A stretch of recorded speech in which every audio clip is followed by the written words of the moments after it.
लेह लद्दाख में हाल ही में हुए हिंसा को लेकर उत्तर प्रदेश सरकार के कैबिनेट मंत्री जयवीर सिंह ने इसे दुखद बताया है।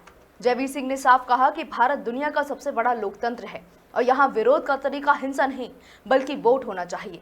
उन्होंने कहा कि नेपाल जैसी स्थिति भारत में नहीं हो सकती क्योंकि यहाँ लोकतंत्र की जड़ें बहुत ज्यादा गहरी हैं। इस दौरान उन्होंने सपा अध्यक्ष अखिलेश यादव पर भी हमला बोला है। जयवीर सिंह ने आरोप लगाया कि अखिलेश सरकार के दौरान अपराधियों और आतंकवादियों के मुकदमे वापस लेने की कोशिश की गई थी, जिस पर हाई कोर्ट का हस्तक्षेप करना पड़ा।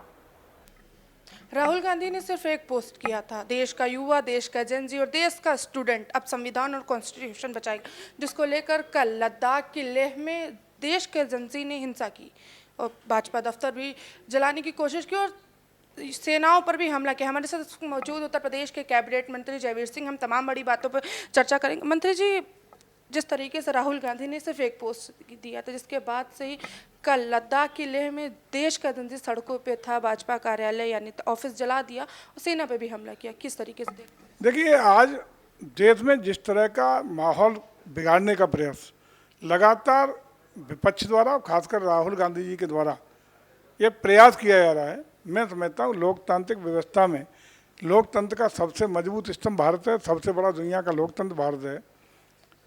हमें और हमेशा विपक्ष की एक भूमिका रहती है, एक निर्धारित परिधि है, एक सीमा है, उनको सरकार की एक नीतियों पर बात करने का, उनका विरोध करने का एक तरीका है, वहाँ तक करना चाहिए। लेकिन देश जहाँ राष्ट्र के हितों की बात आती है वहाँ कभी भी विपक्ष ने इस तरह की भूमिका का निर्वहन नहीं किया जिस तरह से आप राहुल जी कर रहे हैं। हम समझते हैं चिंतनीय है। देश राष्ट्र की ताकत के लिए, राष्ट्र मजबूत रहे, राष्ट्र के हित सुरक्षित रहें, राष्ट्र हमारा किस तरह विकसित राष्ट्र बने, आर्थिक और सामरिक शक्ति कहते बने, ये हम सबकी, चाहे पक्ष हो विपक्ष हो, सबकी नैतिक जिम्मेदारी है, इसको समझना चाहिए। और ये भी सही है कि भारत बांग्लादेश नहीं हो सकता, भारत नेपाल नहीं हो सकता। भारत में लोकतंत्र की जड़ें इतनी मजबूत हैं कि हमारा परिवर्तन सरकारों का आना जाना लोकतांत्रिक तरीके से यानी वोट की पद्धति से ही हो सकता है। यहाँ नेपाल और बांग्लादेश ज़्यादा तख्तापलट नहीं हो सकता, ये लोगों को भ्रांति निकल जानी चाहिए। लेकिन जिस तरीके का लगातार प्रयास कर रहा है और जिस तरह की चिंतनीय घटना लद्दाख में कल हुई है, निश्चित रूप से निंदनीय है, गंभीर है और उस घटना की पूरी गहराई से जांच एजेंसियां जांच करेंगी और उसमें जो भी दोषी होंगे उनके खिलाफ कठोर कार्रवाई करने का काम किया जाएगा। सपा सुप्रीमो अखिलेश यादव का कहना है जिस तरीके से मुख्यमंत्री ने अपने केस मुकदमे वापस लिए, डिप्टी सीएम के मुकदमे वापस लिए गए, 27 में सपा की सरकार बनेगी तो आजम खान के भी मुकदमे सारे वापस लिए जाएंगे, किस तरीके से? कुछ नया करेंगे क्या वो? ये तो चलिए वो बात कर रहे हैं तो नेताओं के मुकदमों की वापसी कर रहे हैं, लेकिन थोड़ा सा अखिलेश जी की याददाश्त क्या कमज़ोर हो गई है।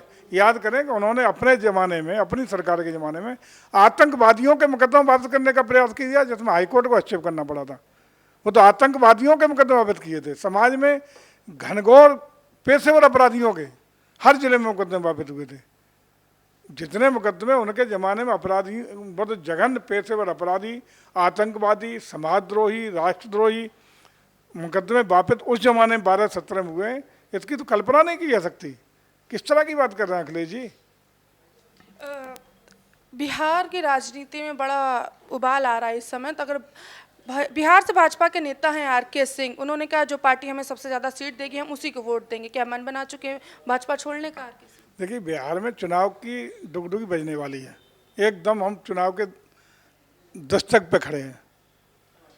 हर व्यक्ति, हर पार्टी, हर राजनेता जो भी होता है उसका उम्मीद करता है, प्रयास करता है कि मैक्सिमम राजनीतिक रूप से उसको भागीदारी मिले, उसी का उपक्रम सब चल रहा है।